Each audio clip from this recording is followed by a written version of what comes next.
안녕하세요. 저는 딸이 사랑하는 예비사위를 고발하고 파혼시킨 사람입니다. 제가 나이 52살까지 살아오면서 사기를 한번 당해본 적 없어요. 그래서 뉴스나 기사에 나오는 범죄 소식을 보면 가슴이 벌렁거리긴 해도 늘 남의 일이라고만 생각했죠. 제가 한참 청춘일 때도 무서운 사람들은 나쁜 마음을 먹고도 뻔뻔하게 잘못을 모르고 그랬는데 요즘 사람들도 예전 못지않게 시겁할 만한 짓 많이 하더라고요. 저는 나쁜 짓 하려고 해도 심장이 떨려서 차마 못 그러겠던데 도대체 어떤 심리를 갖고 있으면 그리 대담할 수 있는지 모르겠어요. 사람 아무나 사귀면 안 된다는 거 이번 기회에 확실히 느꼈습니다. 이게 글로 쓰는 거랑 직접 경험하는 것이 확연히 다를 거 알지만 그래도 이론상으로나마 다들 이런 젊은이 조심하라고 공표하고 싶어서 사연을 쓰게 되었어요. 내 주변에서도 일어날 수 있는 일이니 세상 물정에 관대하신 분들 제 이야기 꼭 한번 들어보시기 바랍니다. 저에겐 아주 똑 부러지는 딸이 하나 있습니다. 그리고 작고 사랑스러운 아들까지도 제 품에 있죠. 딸이랑 그 밑에 아들은 나이 차이가 좀 있어서 딸이 직장을 다닐 때 아들은 겨우 중학생이었어요. 나이 차이가 별로 안 났다면 자주 싸웠겠지만 나이 차가 크게 벌어져 있으니 딱히 부딪힐 만한 일이 없더라고요. 오히려 아들에게 또 다른 엄마 노릇을 해줘서 제가 육아하는 데에 많은 도움을 받았었습니다. 저희 집 장녀는 저희 부부에게 자랑거리예요. 우리 딸이 얼마나 효녀냐면 자기 남동생의 용돈을 혼자 책임질 정도로 부모가 자식 때문에 고생하는 걸 싫어했고요. 그래서 하루빨리 육아지옥에서 벗어나도록 신경을 많이 써준 착한 딸입니다. 저희 부부는 딸을 키우면서 장남 10명이 부럽지 않았어요. 행동대장 우리 딸은 언제나 씩씩했고 야무져서 그런 장녀를 두고 저희가 참 많이 의지했었습니다. 조금만 모르는 걸 물어봐도 딸이 다 해결해주고 필요한 게 생기면 딸이 알아서 주문해주고 하니까 본의 아니게 딸을 저희 부부의 선생님으로 보이더라고요. 이렇듯 딸의 성격은 두말할 것 없이 착하고 싹싹했는데 뿐만 아니라 얼굴도 예쁘고 날씬해서 항상 남편이랑 제가 장녀를 두고 남주기 아깝다고 말을 많이 했어요. 결혼시키기 싫었다는 뜻이죠. 물론 그건 저희 바람이었고 저희는 딸의 행복을 위해 딸의 길을 전적으로 응원해줄 준비가 되어 있는 사람들이었어요. 그런데 살다 보면 아무리 사랑스러운 내 자식이라도 내 마음 같지 않게 안타까운 짓을 할 때가 있잖아요. 부모로서 자식을 항상 응원하고 싶고 자식의 뜻을 존중하고 싶지만 아무래도 자식이 엉뚱한 길을 가려 할 때면 말리고 싶은 것도 부모의 마음이 아니겠습니까? 그렇듯 한없이 대견스럽고 만점짜리 우리 딸에게도 유일하게 부족한 것이 있었는데요. 딸의 유일한 단점이 바로 남자 보는 눈이 없었다는 것이에요. 이게 별거 아닌 것 같아 보이지만 제 개인적인 생각으로는 남자 하나 때문에 딸의 인생이 망할 수도 있고 우리 가족 전체가 무너질 수도 있는 중대함이라고 봐요. 충분히 연결되는 영역이라고 생각되지 않습니까? 딸이 남자 보는 눈 없다는 건 그동안 저희가 딸의 연애를 간섭했다는 뜻은 아닙니다. 당연히 딸이 남자가 생겼다고 저희한테 말해줘서 알게 되었고 그게 이 사연을 쓰게 된 이유예요. 제 딸은 원래 부모님을 너무 좋아해서 자취를 하지 않던 아이입니다. 그런 딸이 직장을 가고 남자친구가 생기면서 한두 번씩 외박을 하기 시작했어요. 딴짓을 잘 안 하던 딸이 갑자기 그렇게 변하자 걱정이 돼서 전화를 하면 전화를 안 받는 경우도 덜어 있었습니다. 저희 가정에선 늘 바람직했던 딸이기에 불안했지만 그래도 딸이 하는 모든 일을 신뢰하여 크게 간섭하지 않았어요. 그저 요즘 뭐 하느라 집에 잘 안 들어오냐고 물어보면 남자친구가 생겼다는 말만 했습니다. 한창 청춘인데 남자친구 정도 생길 수 있잖아요. 딸이 연애를 해도 저희한테는 딱히 말을 안 해줬는데 그날은 말을 해주길래 그것만으로도 고맙게만 생각했었어요. 그런데 한날 딸이 결혼하고 싶은 남자가 생겼다고 하더라고요. 그 순간 딸이 지난번 남자친구가 있다고 했던 말이 떠올라서 그 남자냐고 물어봤더니 그렇다네요. 딸 얼굴이 가족과 있을 때 행복한 모습과는 또 다른 얼굴이었습니다. 표정만으로도 남자친구를 얼마나 좋아하고 있는지가 느껴졌어요. 저도 아쉽기는 했지만 유독 남편이 많이 속상해 하더라고요. 원래 딸에게 남자친구가 생기면 아빠들이 속 많이 썩지 않습니까? 그런 아빠 마음도 모르고 딸은 그저 우리에게 결혼할 남자를 소개하고 싶어 들떠 있었는데요. 언제 시간 돼? 남자친구는 지금 한창 장사 비수기라서 아무 때나 시간 가능하대. 나랑 동갑인데 훨씬 오빠 같고 듬직하다? 결혼하면 아마 직장 옮기고 남자친구랑 장사하지 않을까 싶어.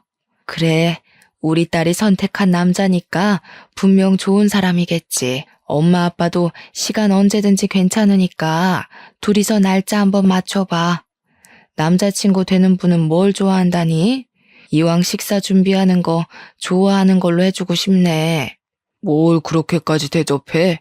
원래 그 나이에는 뭐든 다 좋아하고 잘 먹어야 될 나이야. 알레르기 있는 게 아닌 이상 편식하는 남자는 별로다.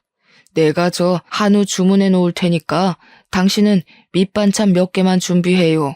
남편이 순간 딸의 남자친구를 대놓고 탐탁지 않아 하는 티를 내는 걸까봐 걱정했는데 한우를 준비한다는 말에 저도 마음이 놓였고 무엇보다 딸이 신이 나서 아빠 최고 하면서 부둥켜 안고 난리가 났어요. 씁쓸해 보이던 남편은 그래도 딸이라고 보내야 하는 순간까지 사랑만 주고 싶었나 봅니다. 저랑 남편은 그렇게 아쉬운 마음을 달래면서 애써 딸의 사랑을 축하해줬어요.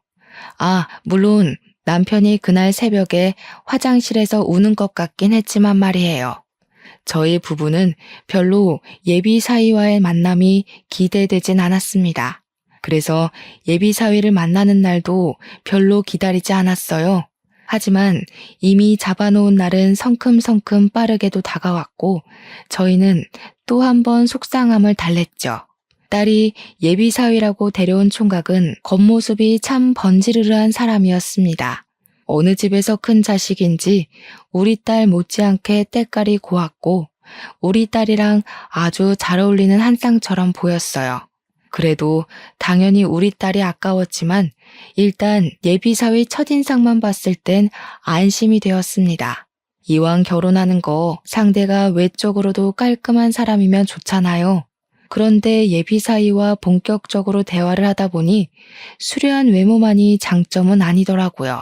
젊은 총각이 말은 또 얼마나 재미나게 하는지 저녁상 앞에서 제가 얼마나 웃었는지 몰라요. 아, 어머니께서 미인이셨구나. 어쩐지 유형이 너무 예뻐서 누굴 닮았나 했거든요. 어머니랑 정말 판박인데요. 어머니는 나이 안 먹으세요? 어쩜 피부도 30대 같으실까? 입에 바른 아부라는 걸 알지만 그래도 기분 좋은 립 서비스를 얼마나 잘하는지 같이 식사하는 내내 그 분위기에서 웃음이 떠나질 않았어요. 그 상황에 저희가 술까지 깃들였다 보니까 분위기는 무르익지 않을 수가 없었습니다. 예비사위는 식사 자리에서 내내 딸보다 제게 더 충성을 다하는 모습을 보였어요. 장인 장모한테 점수를 따고 싶어하는 예비사위의 노력이 보이는데 얼마나 하는 짓이 예뻤는지 모릅니다. 예비사위의 그런 애교가 귀여워서 한눈 팔고 있느라 제가 차마 신경 못 썼던 사람이 있었는데요. 제 옆에 있던 남편을 뒤늦게 돌아봤는데 남편 표정이 좀 안 좋더라고요. 차마 몰랐습니다. 그 뒤부터는 제가 남편을 신경 쓰느라 그 자리를 잘 즐기지 못했어요. 남편 식사 챙겨주고 말 한마디 덧붙여주고 하느라 분위기는 점점 식어갔습니다. 시간도 늦었고 그만 일어나는 게 좋을 것 같아서 자리를 정리했는데요. 그때 예비사위가 취해서 더 거침없는 건지 모르겠지만 남편과 저를 한 번씩 안아주고 돌아서더라고요. 그러면서 마지막으로 하는 말이 꼭 우리 딸이랑 결혼하고 싶다고 장인 장모 같은 분을 부모로 모시면서 이 집 식구가 되고 싶다고 했습니다. 저는 그 마음이 좀 귀여워 보였는데 남편은 아닌 것 같더라고요. 예비사위랑 배웅하러 딸이 같이 나가자마자 남편이 뒤도 안 돌아보고 방에 가버리는 거 있죠. 저는 얼른 남편 뒤를 따라가 남편한테 슬쩍 예비사위가 마음에 안 드냐고 물어봤습니다. 그러자 침대에 앉아서 한숨만 쉬고 있던 남편이 좀 뜻밖의 얘기를 해주더라고요. 그 녀석 대체 뭐야? 어른 앞에서 너무 경우 없는 거 아니야? 당신은 못 느꼈어? 아무리 그래도 장모 되는 사람이라도 그렇지 함부로 당신 손을 덥석덥석 잡고 말이야. 그건 그냥 사람이 워낙 넉살이 좋아서 그런 것 같던데? 그 친구가 당신 손도 잘 만지더구먼. 그렇게 마음에 안 들었어? 당신은 모르지. 남자는 남자가 알아. 미인이라고 칭찬하는 것도 한두 번이지. 무슨 밥상머리 앞에서 장모 될 사람한테 말끝마다 진짜 예쁘다 곱다 이 소리야. 배때기에 기름칠하더니 눈에 뵈는 게 없나. 순간 남편의 툴툴거림이 질투처럼 느껴져서 저도 모르게 질투하냐고 물어봤어요. 질문은 제가 했는데 제가 물어도 좀 웃기다는 생각이 들더라고요. 몇십 년이나 같이 한 이불 덮고 살았는데 연애 때나 하던 질문을 묻게 될 줄은 몰랐거든요.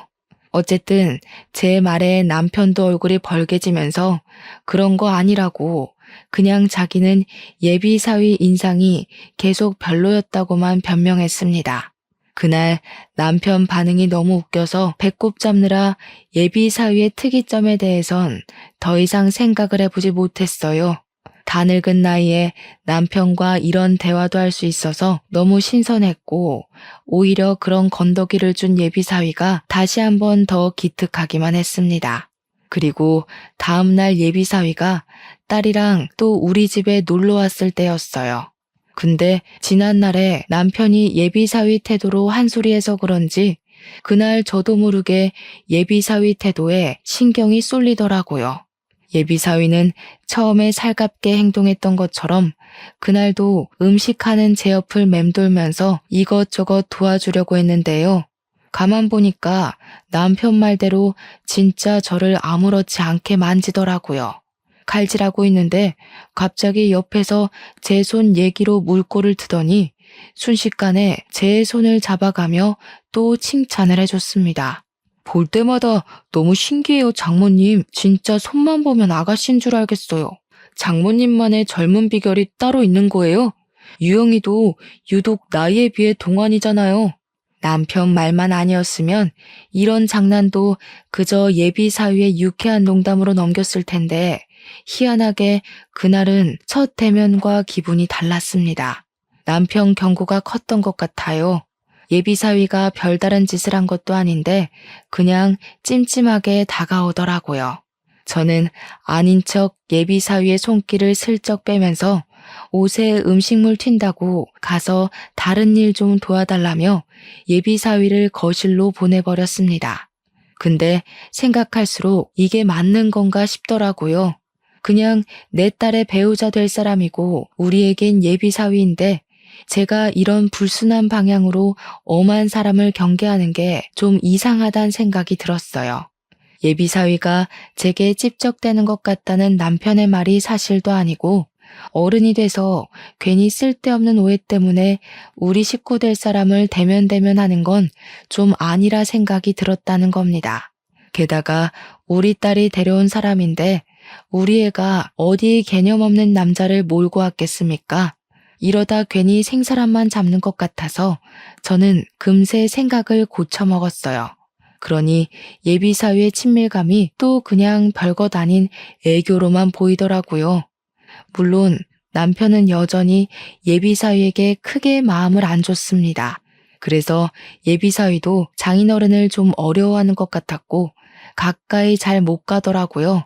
젊은 총각이 그저 자기가 결혼하고자 하는 여자의 부모에게 점수 좀 따려고 노력하는 것 같은데 그 마음이 너무 고맙고 기특하지 않습니까? 그래서 제가 남편을 몇 번 설득하며 우리 식구 될 아인데 너무 무섭게 대하지 말라고 했는데도 남편은 그저 콧방귀만 뀌었습니다. 그럴수록 무한할 예비 사위를 위해 제가 더 챙기는 수밖에 없었어요. 그렇다 보니 예비 사위와 자연스레 더 친해지더라고요. 근데 아무리 친하더라도 이건 제 입장에서 좀 많이 당황스러웠던 건데 예비 사위가 평소에도 딸이랑 우리 집에 자주 오긴 했거든요. 제가 요즘 애들 가치관을 잘 몰라서 그러는데 딸이 없는 예비 처갓집에도 사위가 아무렇지 않게 혼자 방문하기도 하나요? 예비 사위가 연락도 없이 우리 집을 찾아왔더라니까요. 저는 살짝 당황하고 말았습니다. 아이고, 김서방이 어쩐 일이야? 오늘 유영이 회사 워크숍 가서 없는데 연락 못 받았니? 알죠. 없는 거 알고 일부러 찾아왔어요. 장모님 심심하실까 봐요. 사실 저도 오늘 장사 쉬는 날이라 놀 사람 없기도 하고 마침 장모님 생각 나더라고요. 오늘 저랑 놀아주실 거죠? 살가워도 이렇게 살가울 수가 있나 싶었습니다. 굉장한 친화력에 깜짝 놀랐어요. 저희 집 사람들은 원래도 의심이나 경계가 많아서 누구에게 먼저 다가가는 성격이 못 되거든요. 그렇다 보니 먼저 손 내밀어주는 예비사위 성격이 고맙다가도 한편으론 좀 낯설고 부담되기도 했어요. 좋게 비유하자면 마치 주인 뒤만 졸졸 쫓아다니는 강아지 같다고나 할까요? 일단 저희 집을 찾아온 손님이니까 대접을 하는 게 맞잖아요. 그래서 얼른 들어오라고 밥은 먹었냐고 제가 예비사위를 챙겼는데요. 예비사위가 잠깐 화장실 간 사이에 남편이 저를 따로 방에 부르더니 예비사위 욕을 하기 시작했어요. 뭐 저런 놈이 다 있어? 정말 미친놈 아니야? 누가 결혼도 안 했는데 신부 쪽 집을 들락날락해. 결혼해도 오기 불편해야 되는 게 처갓집이야. 우리를 물러보는 것도 아니고 무슨 밥 먹일 생각 말고 당장 내보내.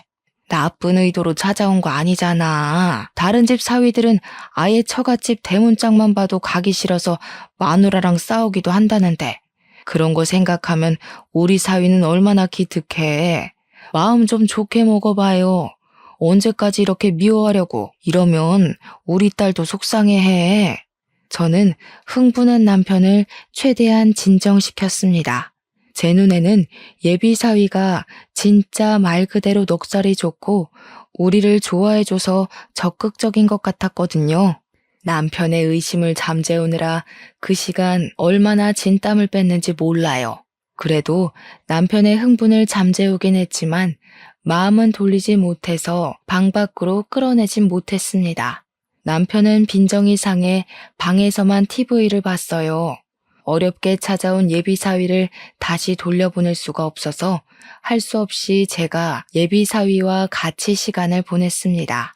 예비사위가 TV 영화를 쏘겠다고 해서 제가 잔치국수를 만들고 같이 먹으면서 TV를 봤거든요. 당연히 남편 방에도 국수를 넣어줬고요. 아무튼 둘이서 한참 TV 영화에 빠져 있을 때 그 순간 제가 아들 급식 돈 넣어주는 날이라는 게 번뜩 생각이 나더라고요. 그래서 TV를 보다 말고 모바일 뱅킹에 접속을 했습니다. 얼마를 넣는지 기억이 나질 않아서 잠깐 방에 갔다가 다시 자리에 앉아서 계좌이체를 했어요. 무방비하게 비밀번호까지 드러내면서 이것저것 누르고 송금을 완료한 뒤에 휴대폰을 내려놓았는데요. 그 순간 급하게 고개를 획 돌리는 예비사위를 목격했습니다. 뭔가 쎄하더라고요. 왠지 예비사위가 제 폰을 같이 보고 있었던 것 같은 촉이 오는 겁니다. 저와 눈이 마주친 건 아니었고 예비사위가 마지막까지 눈길을 두고 있던 곳이 희한하게 제 폰 화면이었던 것 같은 느낌이 들었어요. 물론 제가 본래 의심 많은 타입이라 착각일 수도 있죠. 근데도 알게 모르게 불안감은 마음 한구석에 계속 남아 있었어요. 설마 내가 계좌이체하는 내내 보고 있었나? 고작 이 증거 없는 의심이 왜 그렇게 불길하게 다가오는 건지 그 뒤로 영화에 집중할 수 없었고 예비 사위의 살가운 대화 시도에도 표정 관리가 잘 안 되었습니다. 저는 원래 평소에 사람을 잘 믿지 않는데 유일하게 믿는 사람이 딸입니다. 제 남편도 완전히 믿지 않고 오로지 딸에게만 강력한 신임을 갖고 있을 만큼 쉽게 제 자신을 다 보여주지 못해요.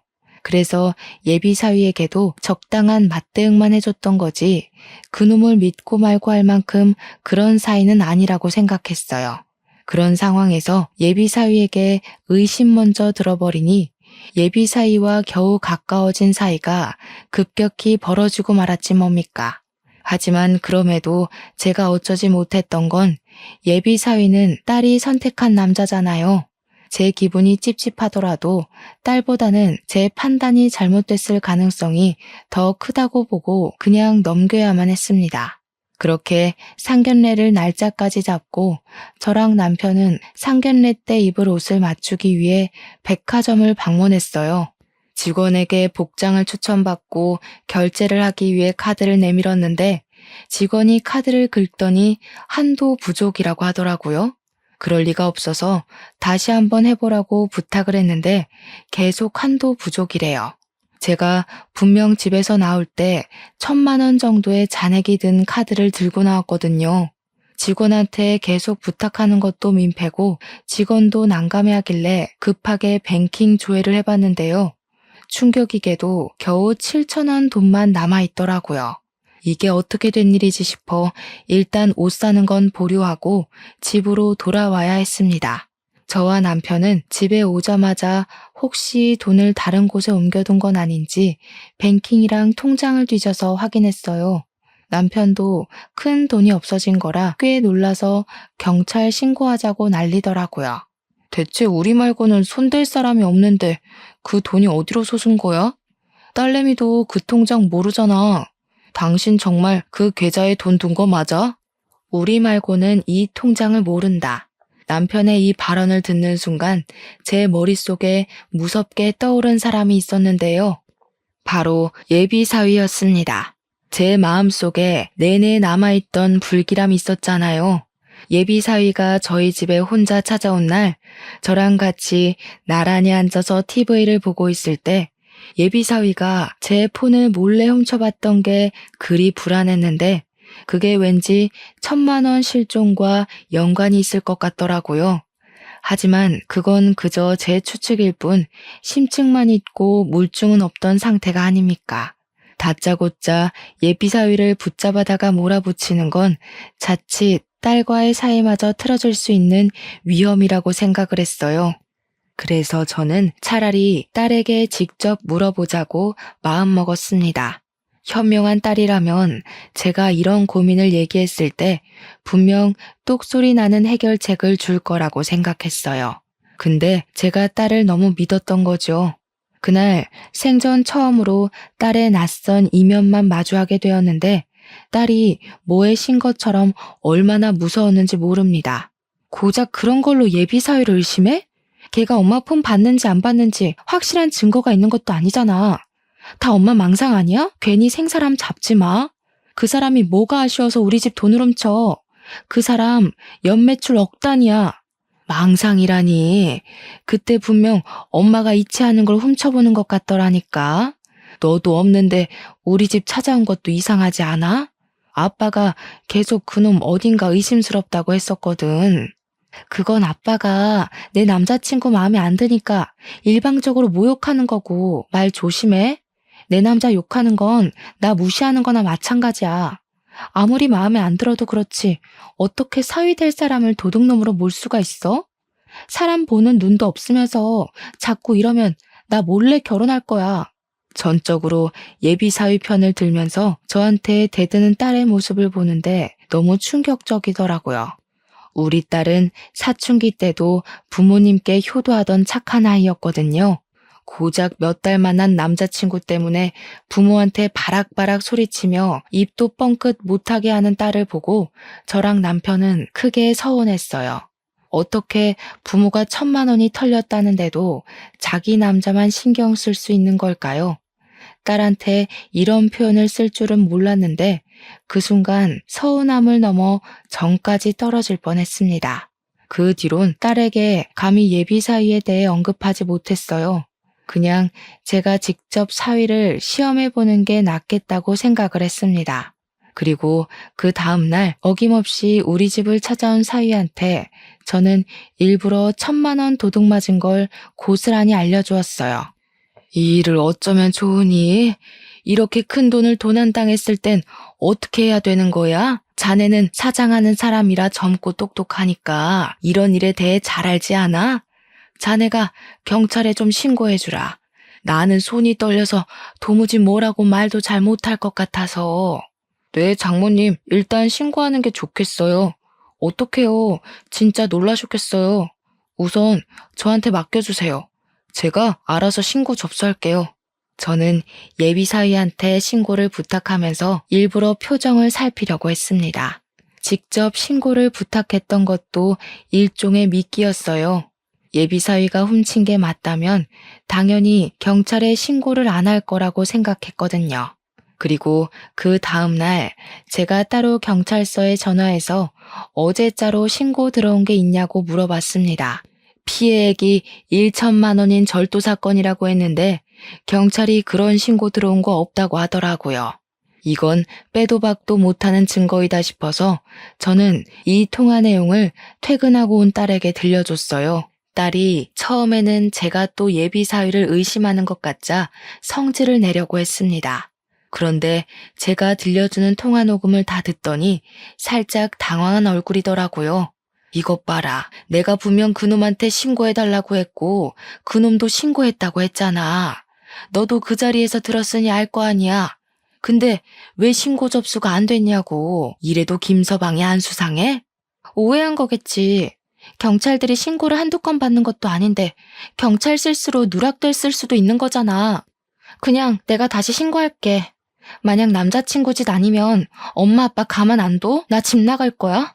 딸의 발언은 여전히 예비 사위를 믿고 있었고 서운했지만 그래도 딸이 처음보다는 흔들리는 태도를 보여줘서 그것만으로도 일단 안심을 했습니다. 하지만 이러고 딸이 예비 사위한테 냅다 얘기해버릴지 어떻게 합니까? 제가 유일하게 딸만은 뭘 하든 다 믿어줬는데 이젠 딸까지도 못 믿는 지경이 돼버렸네요. 어쨌든 이제 남자의 눈이 멀어 상황 분간 못하는 딸도 못 믿겠기에 딸한테는 고분고분 알겠다고 기다리고 있겠다고 대답한 뒤 제가 따로 전화해서 직접 신고를 했습니다. 그리고 3일 뒤였어요. 딸이 동생한테 쓰라고 400만 원을 넣어둔 통장이 있는데요. 딸이 한날 돈을 입금하려고 ATM 기기를 찾았다가 그 안에 400만 원이 없어졌다는 걸 알았고 다급히 집에 와서 따진 적이 있었습니다. 그 통장은 당연히 딸이 들고 있는 데다가 카드는 딸 하나, 우리 부부 하나 이렇게 2개로 나눠 갖고 있었어요. 그러니 딸이 우리를 의심할 수밖에 없는 상황이었죠. 우리가 안 했다는 증거를 당장 댈 수 없지만 우리는 아니거든요. 아무리 봐도 그것마저 사위짓 같더라고요. 제가 뱅킹 비밀번호까지 훔쳐보면서 1,000만 원을 빼갔던 강 큰 놈이 400만 원이라고 못 훔치겠습니까? 그래서 제가 딸한테 또 한 번 사위짓이 아니냐고 의심을 해봤어요. 딸이랑 관계가 완전히 틀어질지도 모른다는 각오까지 해야 했지만 설령 그렇게 된다고 하더라도 딸이 그 수상쩍은 예비 사위와의 결혼을 포기하길 바랬습니다. 그런데 의외로 이번엔 딸의 반응이 좀 다르더라고요. 제 말에 기분 나빠하기는커녕 뭔가 생각을 하는 듯 잠자코 머리만 굴리고 있었습니다. 그러다 딸이 하는 소리가 안 그래도 그 통장의 존재를 사위가 알고 있다고 하더라고요. 그리곤 지갑에 카드를 찾아봐야겠다며 잠깐 자리를 떴는데 지갑 확인한 딸이 카드 위치가 달라져 있는 걸 확인했고 그제야 딸도 사위를 의심하기 시작했습니다. 딸은 확실히 하기 위해서 하루 뒤 예비 사위 차의 블랙박스에 있던 칩을 몰래 들고 와 확인까지 했어요. 저희 식구가 같이 블랙박스를 확인했는데 사위가 뜬금없이 잘 가지도 않는 편의점을 들린 정황이 발견되었습니다. 저랑 남편은 그걸 보고도 아무런 포착을 하지 못했으나 사위를 잘 아는 딸의 입장은 달랐어요. 딸이 놀라면서 말을 하길 사위는 평소 담배도 피우지 않아서 편의점 같은 데를 잘 안 간다고 하더라고요. 딸의 말을 들으니 확실히 예비 사위의 동선이 이상하긴 했습니다. 딸은 단순히 예비 사위의 편의점 방문만으로 의심을 끝내지 않고 돈이 빠져나간 일자와 편의점 간 일자를 비교를 하여 비슷한 시간에 일이 일어났다는 것까지 알아냈어요. 이것이 진짜 반박 못할 증거였습니다. 큰 돈을 잃어버린 거라 못 찾으면 어쩌나 했는데 범인을 우리가 알고 있으니 신고만 하면 될 일이었어요. 저랑 남편은 크게 안심하면서 딸한테 고생했다고 알아봐줘서 고맙단 말을 잊지 않았습니다. 그러니 딸이 묵묵하게 고개만 숙이고 있고 저희 말에 답을 못하더라고요. 혹시 예비 사위의 실체에 충격이 심한 건가 걱정이 되어서 딸 앞으로 몸을 낮췄더니 딸 눈시울이 울긋불긋한 게 보였습니다. 왜 그래, 딸? 엄마 아빠가 너무 다그쳐서 그래? 엄마 아빠도 웬만하면 딸이 사랑하는 남자 보듬으려고 했어. 근데 도무지 내 귀한 딸을 그런 찝찝한 놈한테 보내면 안 될 것 같더라고. 그런 게 아니야. 미안해. 엄마 아빠가 괜한 소리 하는 거 아니었을 텐데 내가 남자 하나에 미쳐서 정신을 못 차렸어. 못 믿어줘서 미안해. 내가 잘못한 거니까 내가 그 자식 해결할게. 피해줘서 진짜 미안해. 딸은 충격이 컸는지 눈물까지 보였습니다. 그 속상한 마음을 알 것 같아서 저랑 남편이 딸을 많이 위로해줬어요. 저희도 딸에게 실망하긴 했지만 그래도 우리 자식이잖아요. 이렇게 사죄하며 오는 건 저희가 원했던 게 아니었습니다. 딸은 드디어 예비 사위와 갈라서야겠다는 마음을 단단히 먹었는데요. 자기는 예비 사위를 끝까지 믿어주었는데 그만큼 뒤통수도 크게 맞은 느낌인가 보더라고요. 많이 화가 나서는 그냥 이대로 경찰에 신고하고 싶진 않아 했습니다. 딸이 무슨 큰 사고라도 칠까봐 남편은 웬만하면 설득해서 법의 심판을 받게 하자고 했는데 저는 딸의 입장을 존중해주고 싶었어요.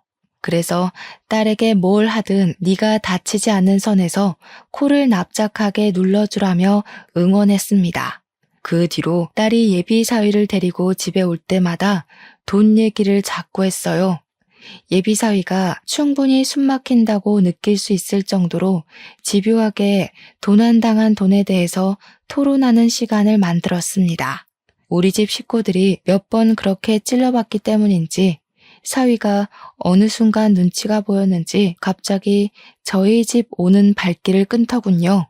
저희는 1,400만 원을 훔쳐간 사위놈을 어떻게 처단할까만 머리 맞대고 고민을 했어요.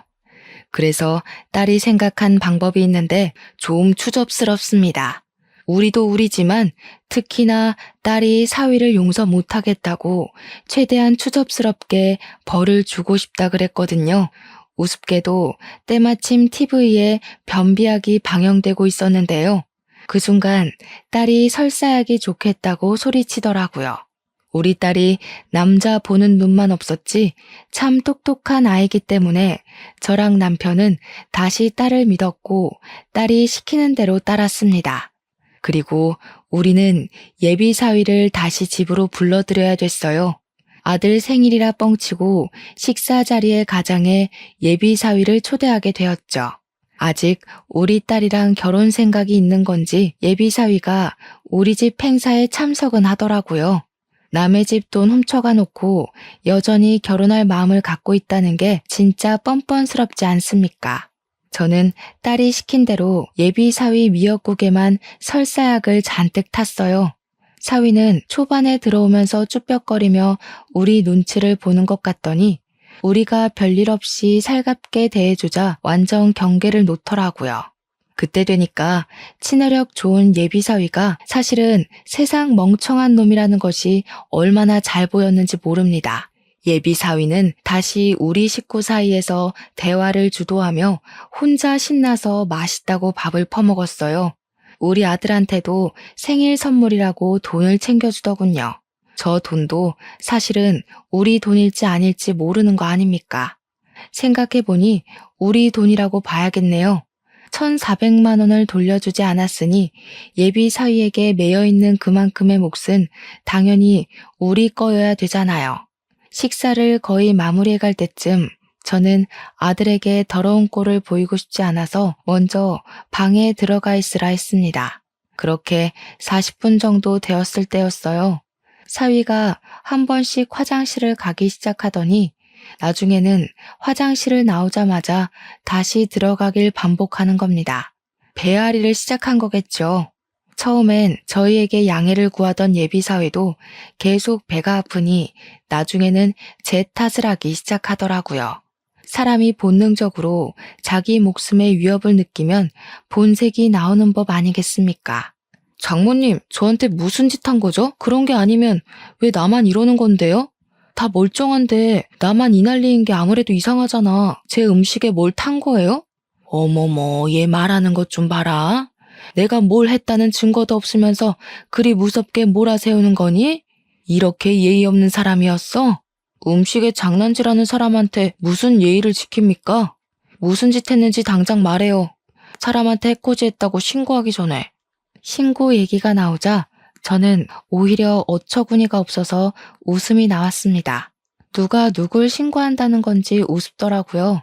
그리고 그때 우리 남편이 예비 사위 말하는 뽐새에 열이 받아서 냅다 사위 뒤통수를 후려쳤어요. 감히 장모가 사랑으로 준 밥을 의심해 남의 집에서 똥이나 쳤싸면서 말이 많네. 먹고 싸게 놀게 해줬더니 우리가 네 밥으로 보여? 어디 건방지게 시도 때도 없이 기어올라? 예비 사위는 무슨 말을 하려고 하면 다시 화장실로 뛰어 들어가야 했습니다. 그날 저희에게 더 따지고 싶어 하는 것 같았는데 상태가 영 말이 안 해였던지라 결국 기력 다 빠진 상태로 집을 기어나갔어요. 그날은 그렇게 돌아간 듯 했지만 아무래도 많이 화가 났던 건지 예비 사위가 다음날 다시 우리 집을 찾아왔는데요. 아무래도 고의 같거든요. 솔직하게 말해보세요. 장모님 짓 맞죠? 대체 왜요? 제가 뭘 했다고 개념 없게 그런 장난질을 해요. 그래, 나다. 개념 없는 거 잘 느껴졌니? 네가 먼저 개념 없게 남의 돈 훔쳐갔길래 나도 한번 해봤다. 개념 없는 놈한테는 개념 없게 맞장구 쳐줘야 된다더라, 우리 딸이. 뭔 개소리야. 내가 뭘 훔쳐요? 증거 있어요? 장인 장모한테 점수 좀 따려고 했던 사람을 이런 식으로 매도해도 되는 거예요?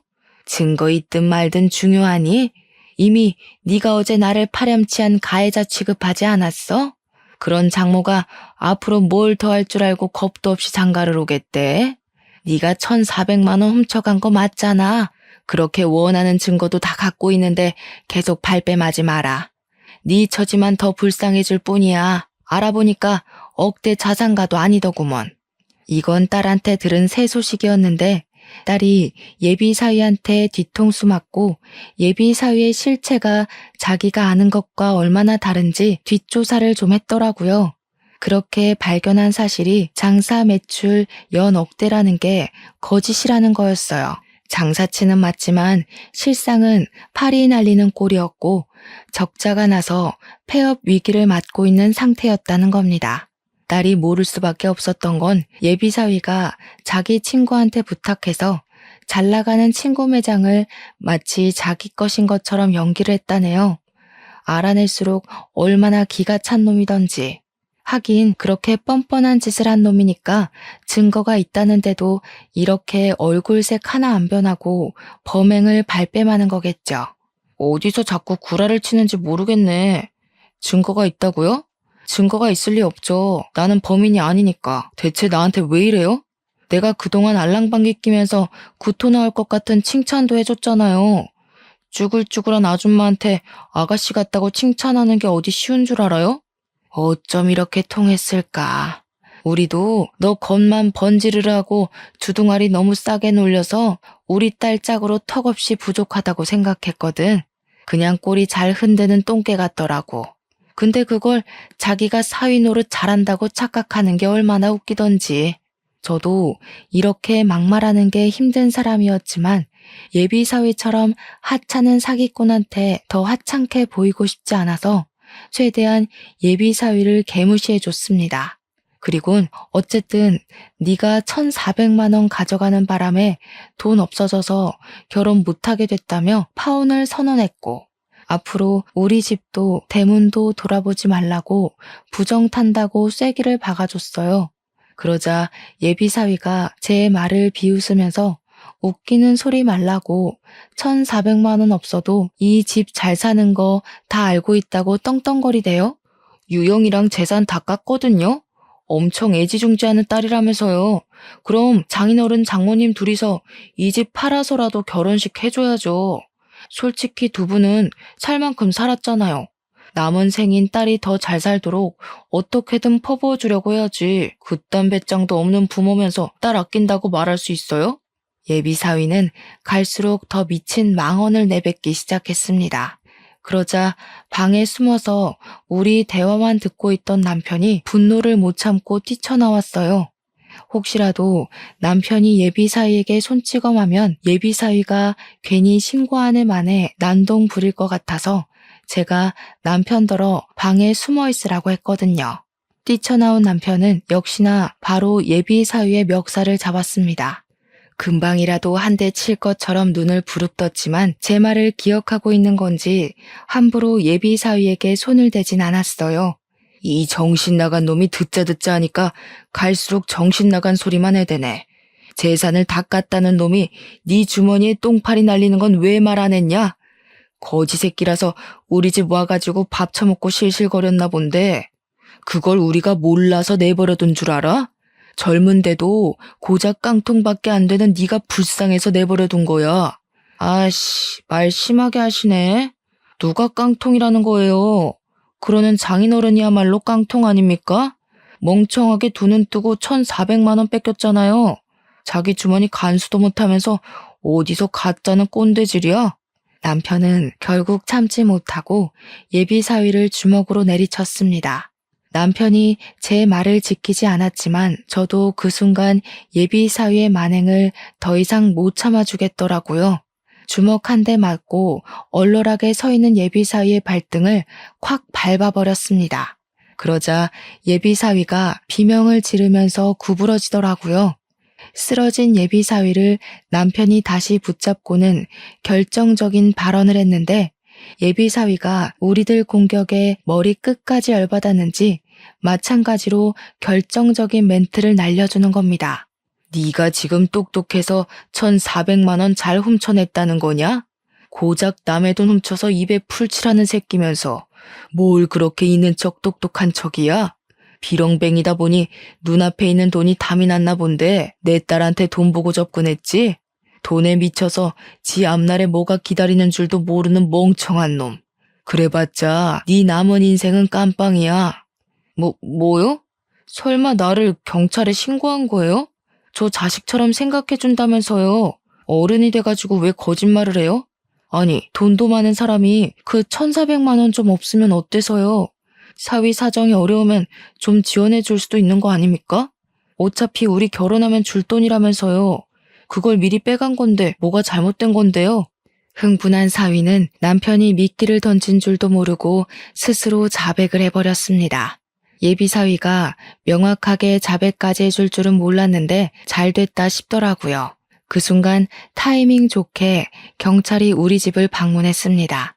예비 사위가 갑자기 우리 집에 들이닥쳤을 때 제가 딸한테 연락을 넣었고 딸이 우리 집에 범인이 찾아왔다고 체포해달라 직접 경찰을 불렀죠. 경찰이 예비 사위를 붙잡자 사위가 발악하면서 경찰들한테까지 막말을 퍼붓기 시작했는데요. 그러면서 자기 결백하다고 턱도 없는 해명을 또 해대더라고요. 그래서 제가 경찰한테 예비 사위가 자백한 녹화본을 보여주며 이 도둑놈 새끼가 1,400만 원 범인이라고 잡아가서 콩밥 좀 먹여주라 했어요. 그때 딸도 블랙박스 칩과 편의점 ATM기 시간을 비교해보면 더 정확한 증거가 될 거라고 제출하기도 했습니다. 빼도 박도 못할 증거가 속출하자 그제야 사위는 저희들 앞에 무릎을 꿇었어요. 한 번의 실수였다. 다시는 그런 일 없을 거다 하면서 가짜는 변명하길래 하마터면 우리 집에 원흉이 될 뻔했던 놈의 말 따위는 더 이상 듣기 싫어 앞에 있던 찬물을 그놈 얼굴에 확 끼얹어 버렸어요. 예비사위는 쫄딱 젖은 생쥐꼴을 한 채 경찰들에게 연행을 당했죠. 다행히 저희 돈은 다시 돌려받을 수 있었습니다. 그놈 입에 들어간 저희 집 쌀은 좀 아깝지만 비렁뱅이한테 봉사했다고 생각하려고요. 그 일로부터 4개월이 지난 현재 저희는 언제 그런 일이 있었냐는 듯 일상은 완벽히 복구되었어요. 딸도 그놈에게 받은 상처를 빨리 극복했더라고요. 그렇다고 남자에 대한 공포가 생긴 건 또 아니라서 우리 딸 참 강하다고 생각을 했네요. 앞으로 어떤 사위가 또 우리 딸의 곁을 찾아올지 모르겠지만 제발 다음 타자 사위는 정상적인 총각이길 바랄 뿐입니다. 자녀 있는 분들 어떤 기준으로 사위나 며느리를 눈여겨보시는지 궁금하네요. 시간 나시면 조언 한마디씩 해주고 가셔요. 민망한 사연일지라도 참 길고 속상했었습니다. 눈살 찌푸리면서도 끝까지 읽어주셨을 청취자분들께 감사드려요.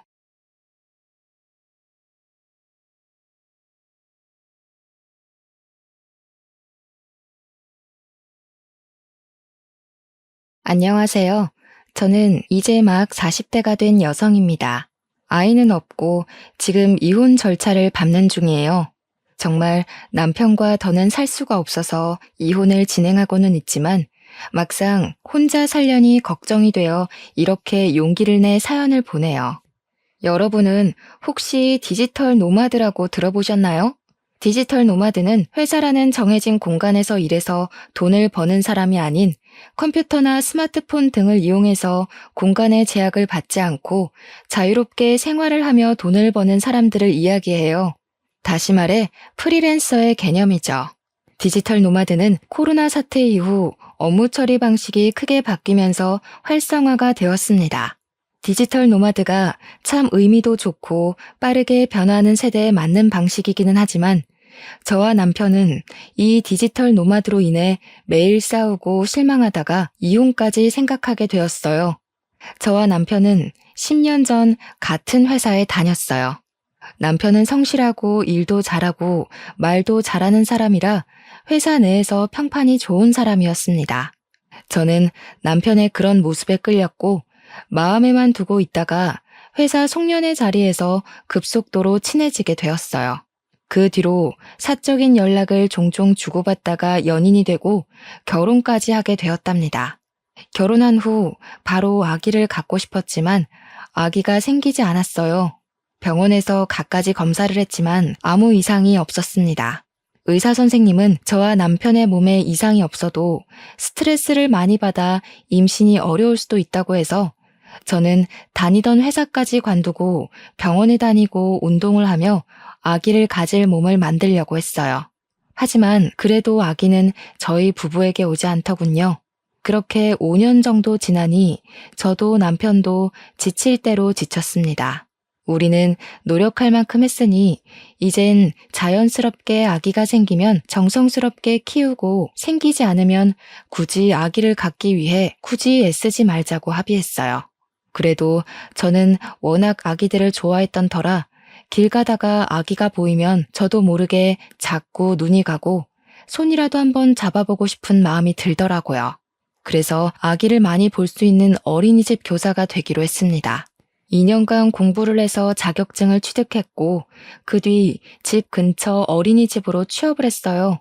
제가 보육교사가 되는 동안 남편은 우리가 함께 다니던 회사에 계속 다니고 있었습니다. 그곳에서 승진도 하고 팀장이 되어 월급도 적지 않게 받았죠. 남편의 월급과 제 월급을 합치니 부자는 아니더라도 꽤 넉넉한 생활이 가능했습니다. 아이도 없으니 따로 돈이 나갈 곳도 없어 저축도 많이 했어요. 이대로 살면 아이가 없어도 우리 둘이 편한 노후를 보낼 수 있겠다고 생각했답니다. 그렇게 1년 정도가 지났습니다.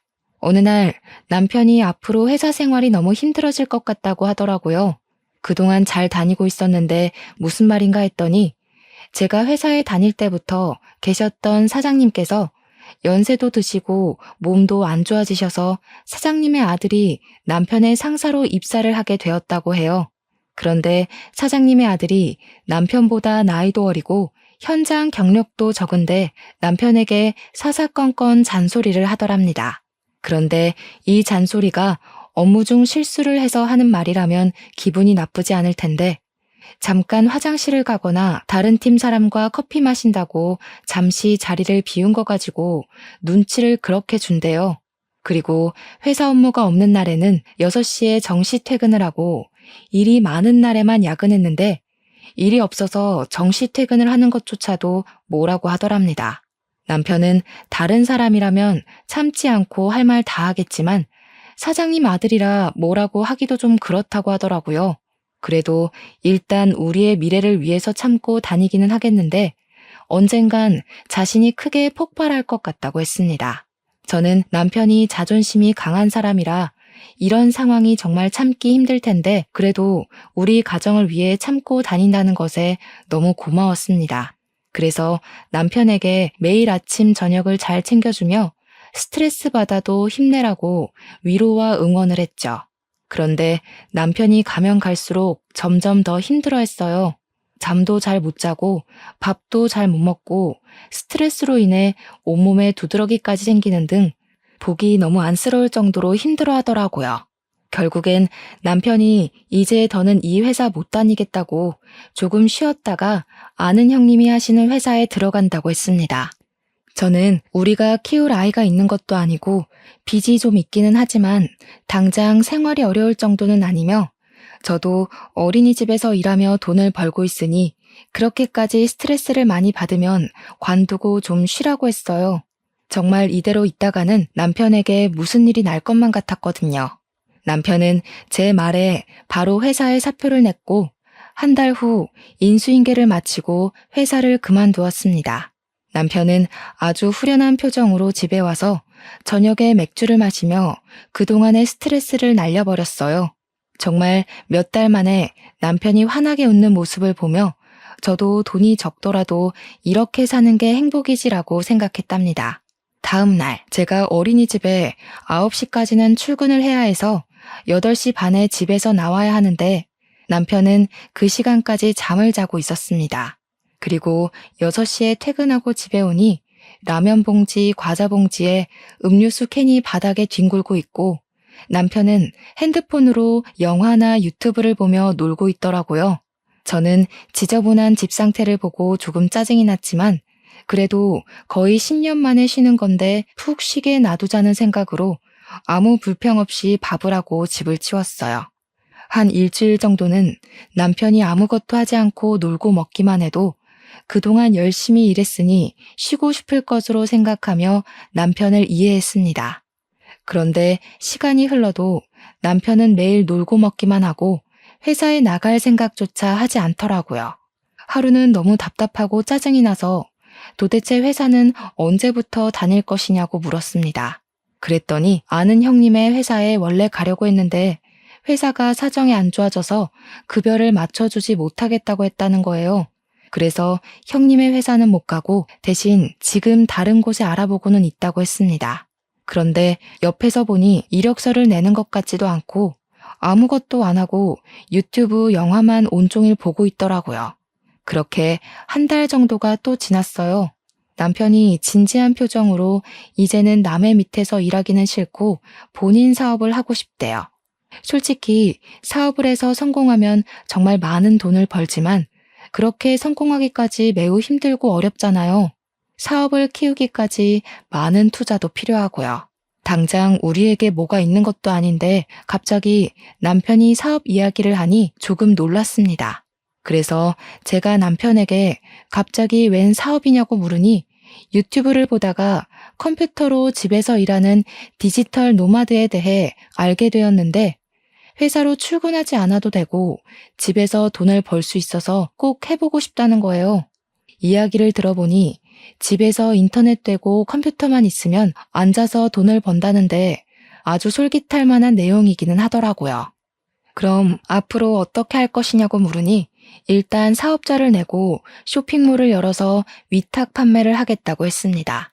대충 보니 사업자 등록을 하고 쇼핑몰만 있으면 재고에 부담 없이 충분히 할 수 있을 것 같았어요.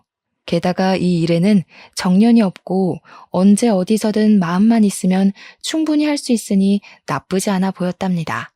그래서 저도 일단 한번 해보라고 하고 남편은 바로 사업자 등록을 했네요. 그런데 문제가 있었어요.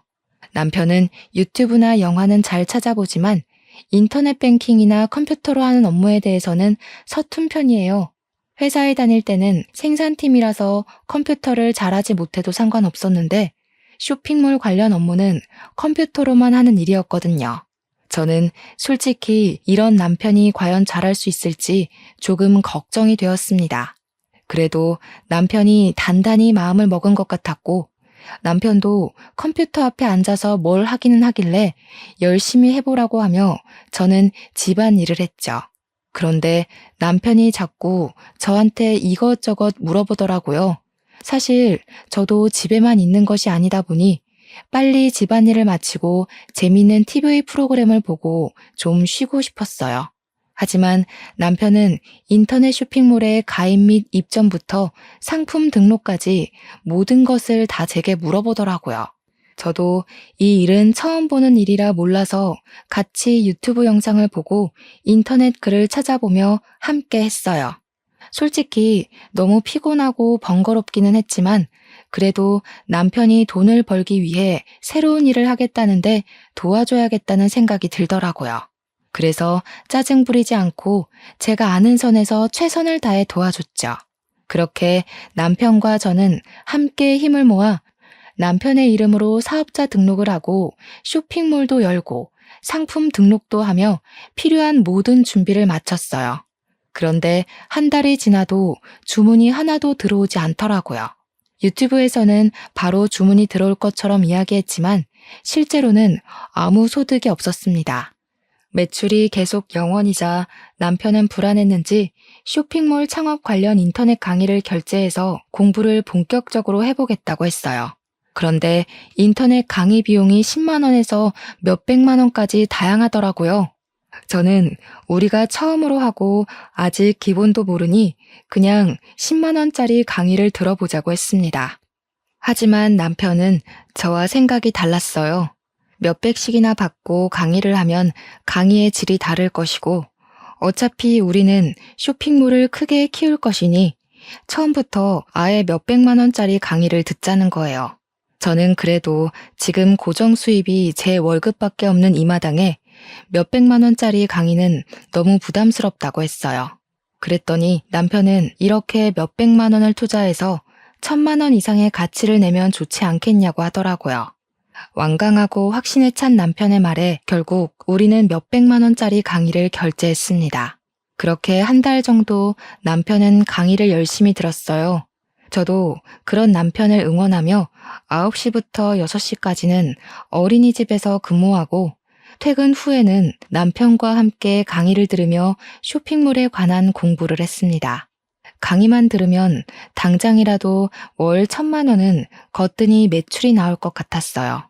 남편도 저에게 물어봐가며 쇼핑몰을 활성화하기 위해 이것저것 시도를 했답니다. 그런데 남편이 열심히 노력하는 것은 참 고맙고 좋은 일인데 한편으로는 답답하고 힘들었어요. 사실 남편이 회사에 다닐 때는 평일 오후에 집에 아무도 없으니 퇴근하고 와서 저녁밥만 하면 되었거든요. 그런데 남편이 회사를 관두고 나서는 공부한다는 이유로 집안을 어질러 놓기만 하고 전혀 치우지 않는 것입니다. 그러니 저는 일하고 퇴근하고 와서 밥도 하고 청소도 해야만 했어요. 그렇게 퇴근 후에 집안일을 다 하고 잠시 쉬고 있으면 자꾸 저에게 강의 내용에 대해서 알려주고 컴퓨터로 이 업무는 어떻게 하는 것이냐고 물어봤습니다. 저는 너무 힘들었어요. 어린이집에서도 일하고 집에서도 청소하고 게다가 쇼핑몰에 대해 공부까지 해야 하는 상황이 되어버린 거죠. 그러다가 드디어 첫 주문이 들어왔습니다. 저는 당연히 남편이 할 줄 알았는데 제대로 하지 못하고 저에게 자꾸 물어보더라고요. 답답한 마음에 결국 그 주문 처리도 남편이 아닌 제가 했습니다. 그 뒤로도 하루에 한 건 정도 주문이 들어오기는 했는데 그 모든 주문을 남편이 처리하지 않고 제가 다 했습니다. 심지어 제가 어린이집에 가 있는 동안 주문이 들어오면 그조차도 남편이 하지 않았어요. 그냥 주문이 들어온 것을 확인만 하고 처리를 하지 않고 있다가 제가 퇴근하고 오면 제게 주문이 들어왔으니 처리하라고 말만 해주더라고요.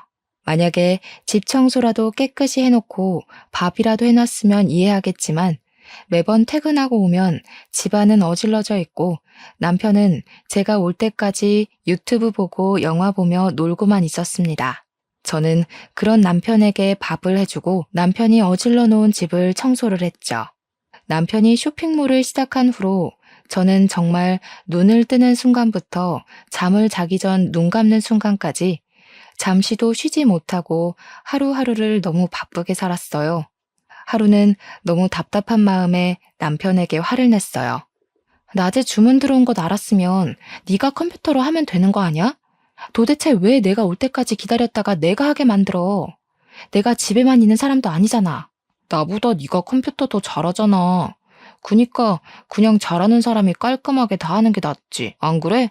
솔직히 요새 오전 오후에는 어린이집에서 일하고 저녁에는 또 집안일에 쇼핑몰 업무까지 너무 지쳐. 너무 힘들다고. 막말로 내가 주문 처리한다고 네가 돈을 주는 것도 아니고 이거 위탁 판매라 마진도 겨우 몇천 원이고 너무 이거 싫다고. 그래도 집에서 몇천 원이라도 있는 게 어디야. 그리고 지금 주문 건수도 하루에 한두 개밖에 안 되고 주문 넣는 시간도 고작 10분 정도뿐인데 그게 그렇게 힘든 일이야? 그래, 10분이기는 하지. 그런데 나는 아침 9시부터 6시까지 어린이집에서 일하고 와서 네가 온종일 어질러 놓은 집 청소하고 빨래하고 너 저녁밥 해주고 씻고 하면 너무 지쳐. 아무것도 하기 싫고 그냥 멍하게 있고 싶다고. 그런데 네가 자꾸 이거 주문 넣어야 한다고 하면서 나한테 이것저것 시키면 너무 짜증이 난다고. 그리고 10분이면 온종일 집에 있는 네가 하면 되잖아. 난 컴퓨터 못하겠다고. 나보다 네가 컴퓨터 더 잘하잖아. 그럼 잘하는 사람이 하면 되는 거 아니야? 그럼 배워서라도 해야지. 못하겠다고 그저 손을 놓고 아무것도 안 하고 있으면 돼? 그리고 이거 내가 하자고 했어? 네가 한다고 했으면 네가 끝까지 마무리를 지어야지. 왜 내가 해야 해? 나는 무슨 네가 어질러 놓은 거 치우는 사람이야? 집에서도 맨날 네가 어지른 거 내가 다 치우고 이것도 네가 일 버려놓고 내가 다 치우고. 저는 그동안 쌓이고 쌓인 감정들이 폭발해서 남편에게 제대로 화를 냈습니다. 남편은 저와 이야기하다가 방에 그냥 들어가 버렸네요. 한동안은 남편이 혼자서 쇼핑몰 업무를 다 하는 것처럼 보였어요. 저는 쇼핑몰에 관심을 아예 끄고 제 일만 하고 있었죠. 그러다 결혼 기념일이 되었습니다. 우리가 아직 싸운 상태이고 남편이 별 말이 없어서 그냥 지나가려고 했는데 퇴근하고 오니 남편이 집안을 싹 정리해놓고 집안을 예쁘게 꾸며놓고 스테이크를 굽고 있더라고요. 남편은 그동안 미안했다며 조금만 자신에게 알려주고 도와주면 자신이 열심히 해서 돈 많이 벌어보겠다고 했습니다. 저는 남편의 진심 어린 말에 감동하여 그 뒤로 다시 남편의 쇼핑몰을 도와주게 되었어요. 어린이집 업무에 집안일에 남편 쇼핑몰 업무까지 정말 힘들었지만 그래도 이전과는 다르게 남편이 스스로 하려는 게 보여 적극적으로 도와줬습니다. 그런데 위탁 판매라 순수익이 작아도 너무 작더라고요. 매출이 조금씩 나기는 해도 세금 빠지고 수수료 빠지고 나면 아직도 순익이 한 달에 10만 원 정도밖에 되지 않았어요. 남편은 안 되겠다며 또 다른 몇백만 원짜리 강의를 결제했습니다. 그런데 그 강의는 아주 실망스러웠는지 남편은 강의를 들으면서 돈 날렸다고 계속 투덜거렸고 결국 이 강의로 인해 이득을 본 것은 하나도 없었네요. 그 뒤로도 남편은 쇼핑몰을 살릴 생각은 하나도 하지 않고 인터넷 강의만 주야 장천 들었습니다. 그렇게 남편이 강의를 듣는 동안 우리는 제가 어린이집 일하면서 벌어온 돈으로만 생활하고 있었고 남편의 퇴직금과 모아둔 월급은 쇼핑몰 강의와 집을 사면서 생긴 빚을 갚는 데 사용했어요. 이전처럼 풍요롭지는 않았지만 어른 둘이서만 있고 최대한 아끼다 보니 생활할 수 있기는 하더라고요. 그렇게 1년이라는 시간이 지났습니다. 지난 1년간 세금이나 쇼핑몰 수수료를 다 떼고 나니 쇼핑몰 순이익이 200만 원밖에 되지 않았어요. 반면에 쇼핑몰을 키운다는 목적으로 결제한 강의료는 2천만 원 정도였습니다. 강의 자체는 정말 좋았고 우리가 강의대로 열심히 했다면 순이익이 많이 났었겠지만 솔직히 남편은 아무것도 제대로 하지 않았어요. 쇼핑몰을 들여다본 시간보다 영화 보고 TV 보고 먹고 잔 시간이 훨씬 더 많았거든요. 심지어 주문이 들어와도 그조차도 처리하지 않았습니다. 그런다고 9시부터 6시까지 어린이집 일하고 온 제가 집안일도 하고 쇼핑몰 업무까지 하자니 너무 힘들고 피곤했고 좀 더 솔직히 말하면 그렇게 하고 싶지도 않았습니다. 1년간 일해서 나온 순이익이 겨우 200이고 들인 돈은 2천만 원이야. 이젠 현실 파악 좀 하고 디지털 노마드인지 돼지털인지 그거 때려치우고 차라리 나가서 아르바이트라도 좀 해. 집에서 컴퓨터만 두드리고 있다고 돈이 나오는 건 아니잖아. 언제까지 이렇게 집에서만 이러고 있을 거야? 아니면 진짜 잠을 줄여가며 최선이라도 다해보던가. 나도 내 나름 노력했다고. 너 어린이집에 가 있는 동안 매번 강의도 듣고 따라도 해봤어. 다른 사람들 후기 보니까 당장 수익이 안 나오더라도 3년 정도 기다리면 나올 수도 있다고 하더라고. 그니까 너무 재촉하고 닥달하지 말고 좀 기다려봐. 언젠간 터질 수도 있다니까. 3년? 글쎄, 요새같이 빠르게 변하는 시대에 3년이나 기다리면 세상이 다 변했겠다. 그리고 엄밀히 말해서 네가 쇼핑몰 강의를 듣기는 했지만 그 강의대로 한 것이 하나라도 있었어? 솔직히 상품 등록도 내가 퇴근하고 와서 했고 주문 처리도 다 내가 한 거 아니었나? 지금 주문 들어온 거 네가 처리할 수 있어? 아니잖아. 그런데 뭘 했다는 거야? 그런다고 집에서 청소하니 밥을 하니 아무것도 안 했으면서 뭐가 그렇게 당당한데? 나도 많이 생각하고 노력하고 있었다고. 왜 나의 노력을 몰라줘? 생각만 하지 말고 실천을 하라고. 행동을 안 하는데 그 생각이 다 무슨 소용이야? 아우, 그놈의 돈 지긋지긋해. 나 술 먹으러 나갈 거야. 오늘 안 들어와도 찾지 마. 남편은 제가 하는 말에 화를 버럭 내더니 혼자서 씩씩대다가 친구랑 술을 마신다고 나가버렸습니다. 새벽 1시까지 전화해도 받지 않더니 다음날 새벽 3시에 비틀거리며 들어왔네요. 그 뒤로 남편과 저는 냉랭했습니다. 꼭 필요한 말 아니면 대화를 아예 하지 않았고 저는 쇼핑몰을 들여보지도 않았죠. 그렇게 일주일 정도가 지났습니다. 평소처럼 저녁을 먹고 집안 정리를 하고 있는데 남편이 갑자기 주식 투자를 하겠다는 거예요. 사실 지난주에 남편과 같이 술을 먹었던 친구가 회사를 관두고 전업으로 주식 투자를 하는데 투자 수익이 회사 월급보다 많다면서 남편도 퇴직금으로 주식 투자를 해보고 싶다는 게 아니겠어요? 주식 투자? 괜찮은 회사의 주식을 사서 장기로 투자하는 것은 나쁘지 않은 것 같은데 지금 전업으로 한다는 말은 단기로 치고 빠지고 한다는 뜻 아니야? 그건 안 돼. 그거 잘못하면 우리 진짜 쫄딱 망한다고. 나쁘게만 생각하지 말고 쇼핑몰도 하면서 500만 원 정도로만 주식 투자를 해볼게. 500만 원 정도는 지금 당장 사라져도 망하지는 않으니 한번 해보자. 어제 만난 친구도 이렇게 해서 이번에 1,000만 원 정도 벌었다더라. 나 이런 거 감 좋으니까 한번 해볼게. 저는 예전에 주식 투자에서 망했던 사촌 오빠의 이야기까지 꺼내며 남편을 뜯어말렸지만 남편은 자신이 벌어온 퇴직금으로 한다며 기어이 주식 투자를 시작했습니다. 그렇게 일주일 정도 뒤 어린이집에서 퇴근하고 돌아오는데 남편이 엄청 표정이 밝더라고요. 로또라도 당첨됐냐고 하니 오늘 100만 원을 투자했는데 그게 확 뛰어서 300만 원이 됐다고 했어요. 그러면서 쇼핑몰로 작년 1년간 200만 원 벌었는데 그 돈을 하루 만에 벌었다며 너무 좋아했습니다. 저는 그 모습을 보며 솔직히 주식 단기 투자가 나쁜 줄로만 알았는데 꼭 그러지는 않은 것 같다는 생각이 들었어요. 그래서 남편에게 주식을 하는 것은 좋은데 너무 큰 돈을 들이지 말고 최대 500만 원까지만 하라고 했네요. 그리고 3일 정도가 지났을 때 퇴근하고 오니 남편이 이번에는 죽상이더라고요. 왜 그러냐고 물어보니 저번에 잘 돼서 자신감이 생겨서 어제 500만 원을 투자했는데 지금 100만 원까지 줄었다는 것이 아니겠어요? 그래서 저는 일단 그냥 두라고 했는데 이미 오늘 500만 원 정도를 더 투자했다고 하더라고요. 그런데 주가가 계속 바닥을 치더니 순식간에 1000만 원이 200만 원으로 확 줄었다는 거예요. 내가 딱 500만 원 가지고만 하라고 했잖아. 지금 돈을 벌어도 시원찮은 판국에 돈을 그렇게 까먹으면 어떡해? 1000만 원이 적은 돈도 아니고 이제 어떡해? 기다려봐. 언젠간 오를 거야. 분명히 오른다고. 그리고 내가 뭐 놔줬자고 한 거야? 우리 둘이 잘 살자고 이렇게 한 거 아니야? 너도 그때 올랐다고 좋아했잖아. 너도 하라고 해놓고서는 날렸다고 그러냐? 그래도 그때 내가 최대 500만 원까지만 하라고 했잖아. 줄었으면 그냥 둘 것이지 왜 돈을 또 써서 그 돈마저 날려먹어? 내가 어떻게든 찾아낸다고. 돈 한 번 날렸다고 난리야. 네가 어디 한 번만 날렸니? 쇼핑몰은? 쇼핑몰 키운다고 돈을 또 얼마나 썼어? 차라리 이럴 바엔 집에 있지 말고 나가서 돈을 벌 생각을 해.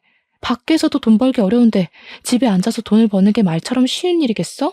집에서 돈을 번다는 사람들 다들 자기 뼈를 깎는 노력으로 하는 사람들이야. 너처럼 놀면서 돈 벌었으면 누구나 다 집에서 돈 벌지. 누가 회사에 나가? 남편과 저는 그날 또 엄청나게 다퉜습니다. 저는 이제 남편이 쇼핑몰이고 주식 투자고 다 손 떼고 그냥 밖에서 아르바이트라도 해서 돈을 벌어왔으면 좋겠는데 아직도 남편은 소수의 성공 사례만을 믿고 아무 노력도 하지 않고 오히려 돈만 날리고 있으니 정말 답답해서 미칠 노릇이더라고요. 물론 이런 방법으로 성공하신 분들 분명히 있습니다. 하지만 그 사람들이 놀고 먹으면서 이룬 성과는 아니잖아요. 그때 쇼핑몰을 크게 키운 사람들의 인터넷 강의를 보니 정말 하루에 2시간, 3시간만 잠을 자며 자신의 모든 시간과 노력을 다 투자해서 몇천만 원의 이익을 냈더라고요. 반면에 남편은 2시간, 3시간조차도 쇼핑몰 일을 하지 않고 주식에 관한 공부도 하지 않는데 무슨 수로 돈이 생기겠습니까? 정말 옆에서 보는 속이 터지고 우리의 앞날이 캄캄했습니다. 그래도 아직은 제가 꾸준히 돈을 벌고 있기도 하고 남편이 모아둔 돈도 있어서 당장 생활이 어렵지는 않았어요. 남편은 그 뒤로도 계속 주식 투자를 했고 쇼핑몰은 아예 쳐다보지도 않았습니다. 집에 있으면서도 일주일에 1건에서 2건 정도밖에 들어오지 않는 주문 처리조차도 하지 않았어요. 퇴근 후 모든 주문 처리는 제가 다 했죠. 남편은 제가 어린이집에 가 있는 동안 종일 주식 창만 들여다보고 있는 것 같았습니다. 그래서 주식 그래프가 오르는 날에는 기분이 좋았다가 곤두박질 치는 날에는 기분이 좋지 않았어요. 남편의 상태는 주식 그래프에 따라 롤러코스터를 타고 있었답니다. 하루는 아주버님과 형님이 우리 동네에서 볼 일이 있으셔서 일을 보시고 우리 집에 오셨습니다. 아주버님 부부와 이야기를 하다가 아주버님이 최근에 코인에 100만 원을 투자해서 돈을 불리고 있다고 하며 남편에게 코인에 대해 알려주셨어요. 아주버님이 가시고 나서 남편이 이번에는 코인에 소액으로 투자를 해봐야겠다는 것이 아니겠어요? 미쳤어? 안 돼. 코인은 절대 안 돼. 주식은 그래도 회사라는 실체가 있으니까 언젠간 오를 것이라는 보장이라도 있지. 코인은 요새 막 생겨서 하루아침에 없어지기도 한다며. 안 돼. 쇼핑몰부터 진짜 그놈의 투자하다가 집안 다 말아먹을 참이야? 너도 우리 형이 코인으로 돈을 번 거 다 들었잖아. 그리고 그동안은 내가 한다고 마음만 먹고 행동을 안 해서 그렇고 이번에는 진짜 될 것 같아. 진짜 이게 마지막이야. 이것도 망하면 다시는 이런 거 안 하고 그냥 회사든 아르바이트를 하며 돈 벌게. 마지막으로 한 번만 날 믿어봐. 차라리 주식이며 코인 하지 말고 이미 열어놓은 쇼핑몰 일을 해. 상품 하나라도 더 찾아서 더 올리라고. 아, 진짜 작작 좀 하라고. 내가 언제 너한테 돈을 달래?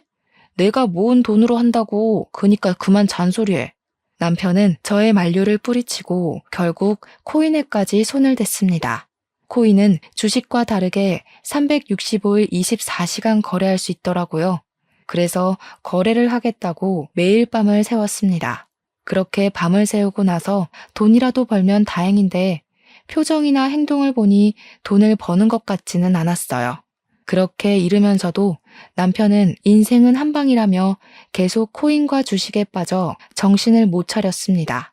그래도 제가 벌어온 돈이 아닌 자신이 모은 돈으로만 해서 뭐라고 하기도 좀 그렇더라고요.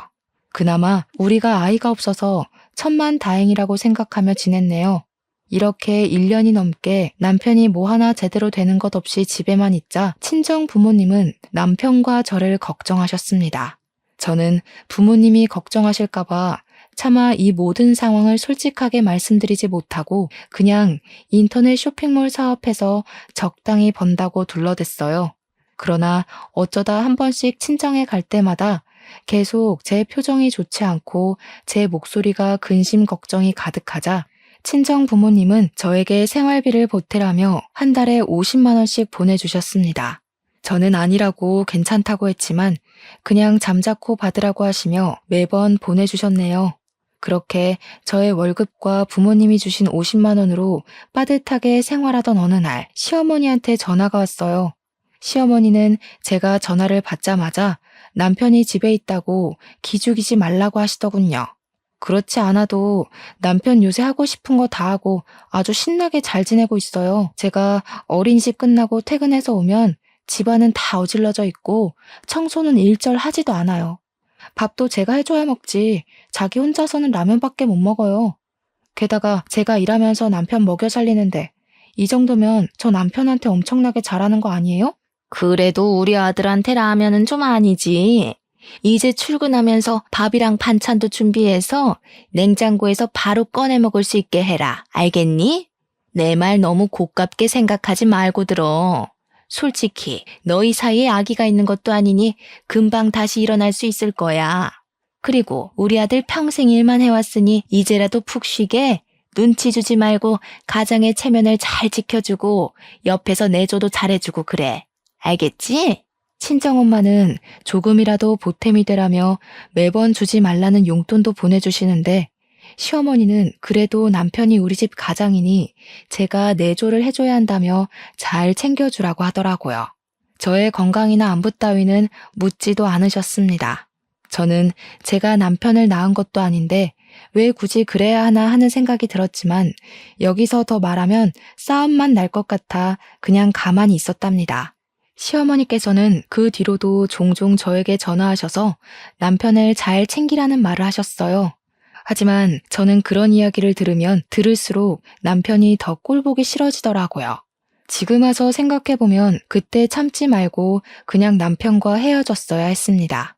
남편이 생활비 한 푼 주지 않고 쇼핑몰, 주식, 코인으로 돈을 확실히 버는 것도 아니고 그저 제가 벌어온 쥐꼬리만한 월급으로 먹고 자고 생활했는데 그때는 등신같이 산 세월이 아까워서 참고 살았네요.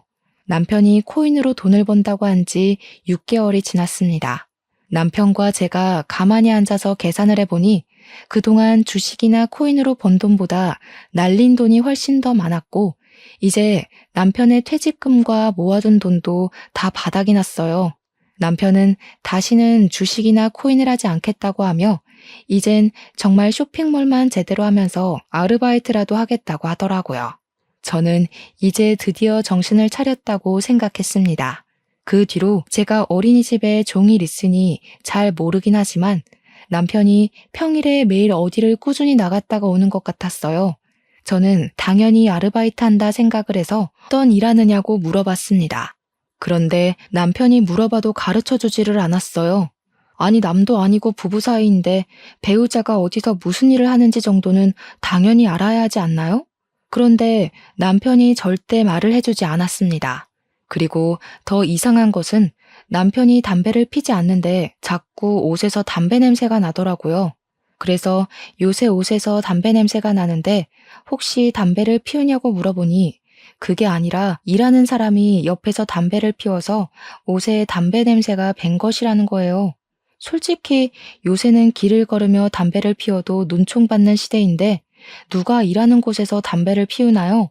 저는 뭔가가 이상하고 찜찜한 기분이 들었습니다. 정말 맘 같아서는 남편이 어디서 일하는지 미행하고 싶었으나 그렇지 않아도 바쁜 어린이집에서 이런 일로 연차를 쓰기가 눈치 보여 그냥 있었네요. 하루는 퇴근하고 집에 왔는데 남편은 집에 없고 드라마에서나 보던 빨간 딱지가 온 집에 붙어 있더라고요. 남편에게 바로 전화해서 집에 빨간 딱지가 있는데 도대체 이게 무슨 상황이냐고 물었습니다. 사실 그동안 나 아르바이트를 한 것이 아니라 도박장에 다녔어. 거기서 잘 풀리면 하루에 몇 천까지도 벌 수 있다길래 그동안 코인과 주식으로 잃은 돈만 찾고 바로 나오려고 했어. 정말이야. 네가 정말 미쳤구나. 돈을 그렇게 잃고도 도박을 하고 싶은 생각이 나디? 항상 돈을 잃지는 않았어. 사실 처음엔 돈 벌기는 했어. 이렇게 조금만 더 하면 주식과 코인으로 잃은 돈 다 찾을 수 있을 것 같았는데 돈이 없다는 거야. 그래서 어쩔 수 없이 집을 담보로 대부업체에 돈을 빌렸어. 그런데 이게 잘못되면서 그 돈을 다 잃어버린 거야. 너는 믿지 못하겠지만 나 정말 돈을 벌려고 했던 거야. 우리 잘 살아보려고. 남편이 그동안 있던 일을 울면서 이야기하는데 정말 눈이 뒤집힐 정도로 화가 나더라고요. 온몸이 분노로 가득 차서 부르르 떨리고 제 심장은 터져 나올 것만 같았어요. 야, 돈을 벌려면 집구석이나 도박장이 아니라 나가서 일을 하라고, 일을. 나는 등신이라서 나가서 일하냐? 다른 사람들은 다 몰라서 아침부터 회사에 출근하냐고. 나는 정말 잘 될 줄 알았어. 유튜브에 보면 다들 주식, 코인, 쇼핑몰로 돈을 벌길래 뭐라도 될 줄 알았다고. 정말이야. 그러면 네가 노력을 했어야지, 노력을. 맨날 집에서 TV 볼 거 다 보고 잘 거 다 자는데 어떻게 무슨 수로 돈을 벌어, 이 머저리야. 감나무 밑에서 입 벌리고 있다고 감이 들어오니? 너 솔직히 쇼핑몰만 열어놓고 제대로 일해본 적이 있기는 해? 진짜 답답해서 못 살겠다. 더는 못 살아. 이혼해. 저의 이혼하자는 말에 남편은 울면서 이혼은 못하겠다고 했습니다. 저는 그런 남편의 말은 무시하고 저의 짐을 다 챙겨서 친정집으로 갔죠. 엄마는 몇 달 새에 얼굴이 많이 상한 저를 보며 깜짝 놀라셨어요. 저는 그런 엄마께 남편이 퇴사한 후에 있던 모든 일을 다 솔직히 말씀드렸답니다. 엄마는 솔직히 그동안 제 목소리도 좋지 않고 얼굴에도 근심과 걱정이 가득한 것 같아 대충 눈치는 채고 있었다며 아이도 없으니 그냥 이혼하고 집에 들어와서 살라고 하셨어요. 그동안 저를 닮은 예쁜 아이가 생기기를 간절히 바랐는데 이런 상황이 되고 나니 아이가 없다는 게 참 다행이라는 생각이 들었네요. 다음날 어린이집 낮잠 시간에 잠시 외출을 해서 이혼 서류를 작성해서 남편이 있는 집으로 갔습니다. 남편은 이혼할 수 없다고 난리를 치더라고요. 그동안 제가 번 돈으로 생활했으니 당연히 남편으로서는 이혼할 수가 없었겠죠. 솔직히 남편이 쇼핑몰 한다, 주식에 코인 한다고 돈 잃을 동안 제가 돈 벌어다 주고 자기가 어지른 집안부터 쇼핑몰 일까지 뒷정리해줬는데 그런 제가 없으면 자기가 무슨 수로 먹고 살아가겠어요? 남편이 제 바지가랑이를 붙잡고 울고 불며 애원했지만 저는 이미 마음이 확고해져서 그런 남편이 안타까워 보이지도 않더라고요. 난 너의 엄마가 아니야. 네가 밥이라도 얻어먹고 싶으면 이 집 잘 정리하고 너네 엄마한테 가서 달라 그래. 너네 엄마가 그러더라. 네가 돈을 날려먹든 어떻든 아무 말도 하지 말고 가장으로서의 체면을 지켜주라고. 근데 나는 내 성격이 거지 같아서 그렇게는 못 해먹겠으니 너네 엄마한테 가서 살아. 난 더는 너랑 못 살겠다. 너도 너무한 거 아니야? 내가 돈이 있을 때는 좋다고 따라다니더니 돈 없으니까 도망부터 가려고 해? 좋을 때는 부부이고 힘들 때는 이혼이냐? 너도 진짜 이기적이다. 네가 돈을 벌기 위해 노력이라도 하고 어디 가서 일당이라도 받아오는 모습이라도 보이면 나는 이렇게 안 했을 거야. 아니, 돈은 없어도 좋으니 회사에 나가서 일하려고 면접이라도 보고 오면 이렇게 이혼 서류까지는 내밀지 않았을 거야. 그런데 그동안 너는 쇼핑몰 한답시고 여기저기 강의에 돈 꼬라박고 그렇게 돈 들여서 연 쇼핑몰의 모든 일은 다 내가 하고 게다가 주식과 코인 한다고 돈 다 날려먹고 이제는 도박까지 하는데 내가 왜 그런 너와 함께 살아야 하니? 막말로 네가 아직 돈이 조금이라도 있다면 몰라. 이제는 정말 다 날려먹고 거지 됐는데 내가 왜 너를 먹여 살려야 해? 안 그래? 결국엔 내가 돈이 없어서 이혼한다는 이야기네. 그놈의 돈. 지긋지긋하다 정말. 돈이면 다냐? 어? 돈이 그렇게 좋아? 정말 너는 답이 없네. 지금 네가 날린 돈이 얼마인데 왜 이렇게 당당해? 쇼핑몰로 키운답시고 몇천 투자할 때 언젠가는 이 투자금이 빛을 발할 거로 생각했고, 네가 쇼핑몰을 열어두기만 하고 일을 하나도 하지 않을 때도 오랫동안 일을 했으니 쉬고 싶은 마음이 아직 클 거로 생각하며 화내는 거 참고 또 참았어. 코인과 주식을 한다고 했을 때도 지금은 이렇지만 우리가 힘을 모아서 돈을 벌면 다시 예전처럼 웃으면서 살 수 있다고 기대했어. 그런데 도박까지 하고 그도 모자라 집까지 팔아넘긴 너를 보니까 이제는 신랄 같은 희망도 없어져 버렸지 뭐야? 그러니까 당장 이혼해. 남편은 제 말에 이혼은 하지 못하겠다고 울고 빌고 사정했지만 저는 그런 남편을 뿌리치고 나왔습니다. 그리고 바로 변호사를 만나서 이혼에 관한 상담을 했어요.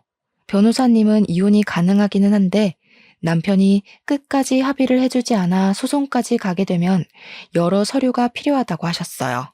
지금은 저와 남편의 결혼 생활이 힘들었다는 서류를 준비해서 제출한 상태입니다. 여기까지가 저의 이야기입니다. 결혼 전에는 정말 듬직했던 남편이었는데 나이를 먹더니 이리 흔들리고 저리 흔들리는 팔랑귀가 되어 여기저기 돈을 잃고 다니고, 저는 그런 남편을 보는 게 지쳐서 이렇게 이혼을 생각하게 되었네요. 그런데 또 막상 이혼하고 혼자 살려니 부모님이 돌아가시고 나면 나 혼자 늙어서 어떻게 사나 하는 두려운 마음도 생겨요. 그래서 한편으로는 남편이 불륜을 저지르는 것도 아니고 제게 폭행을 행사하는 것도 아니고 우리 사이에 아이도 없는데 그냥 참고 같이 살 수 있지 않을까 하는 생각도 드네요. 정말 요새 하루에도 수백 번씩 여러 마음이 생기고 밤에 잠을 자려고 누우면 저밖에 모르고 성실하기만 했던 남편의 30대 시절이 생각나고 그리워서 눈물이 납니다. 하지만 도박은 한 번 시작하면 계속한다고 하고 노름에 빠지면 처자식도 팔아먹는다는 옛말이 있으니 마음을 독하게 먹으려고요. 그게 맞는 거겠죠? 아직도 이렇게 갈팡질팡하는 저의 마음에 확신을 얻고 인생 선배들의 고견을 듣고자 익명의 힘을 빌려 이렇게 사연까지 보내게 되었습니다. 사연을 보내기 전까지는 제 얼굴에 침 뱉기인 것 같아서 많이 고민했는데 지인들에게 말 못할 이야기를 여기에 올리니 속이 다 시원하고 생각이 정리되는 것 같아서 좋네요. 부디 앞으로 저의 이혼이 이른 시일 내에 진행되어서 홀가분한 마음으로 열심히 보육교사로서 일하며 살고 싶습니다. 좋은 이야기는 아니었지만 저의 긴 사연 들어주셔서 감사합니다.